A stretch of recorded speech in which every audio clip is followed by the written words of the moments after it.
Assalamualaikum warahmatullahi wabarakatuh and good day to everyone. Today, my friend Marcela Eva and I, Muhammad Atim, will be presenting our instrumentation group project on the ultrasonic fuel flow meter.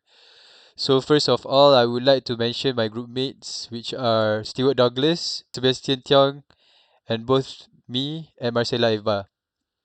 So to start off the presentation, an ultrasonic fuel flow meter is a sensor that is used in F1 cars.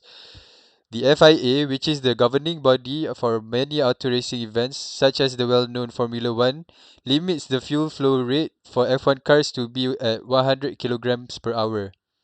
A fuel flow meter sensor is installed on the cars in order to monitor the fuel flow rate to make sure that no one is cheating. The meter is placed between the low pressure pump inside the fuel tank and the high pressure pump mounted on the engine.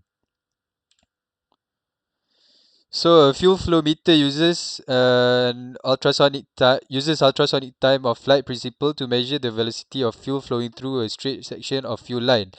A short burst of ultrasound generated by a transducer is located at one end of the tube so that it travels the same direction as the fuel.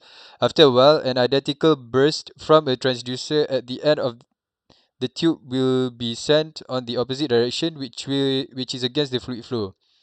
So basically in one direction there will be the speed of sound plus the speed of fuel. Meanwhile in the other direction there will be the speed of sound minus the speed of fuel.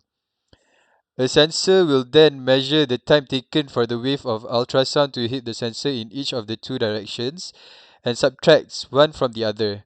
This gives a value proportional to the velocity of the fuel. With the cross-sectional area of the line, the flow rate can then be calculated. So, from the transducer, the voltage flows through the bandpass filter to remove outside frequencies. It then passes through an inverting amplifier to gain enough voltage output to power both the alert box and the voltage display. For the operational characteristics, there are range which is from 100 Hz to 22 kHz and span is 21 kHz.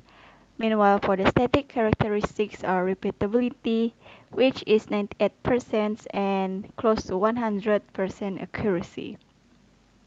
Although it can go from 100 Hz to 22 kHz, the requirement of span is maximum range minus minimum range. For accuracy and repeatability, the high numbers are due to the strict FIA regulations. Next. Because of the limit of the programming, the AC source represents the transducer. 20 kHz is used instead of 2.2 kHz due to the graph being too small for the program to read. While 0.02 mV is shown in the circuit, the actual value is not known due to it being a classified information by the maker of the sensor.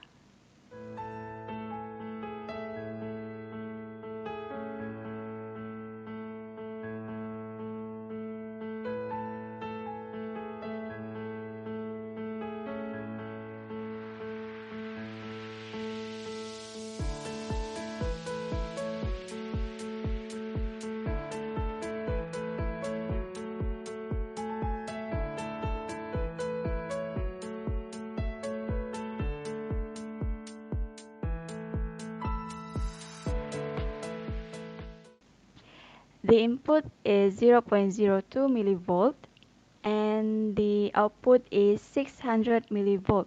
While the output is supposed to be 2 volts due to the gain being 100, the actual value is only 600 mV due to the impedance from the resistors in the circuit.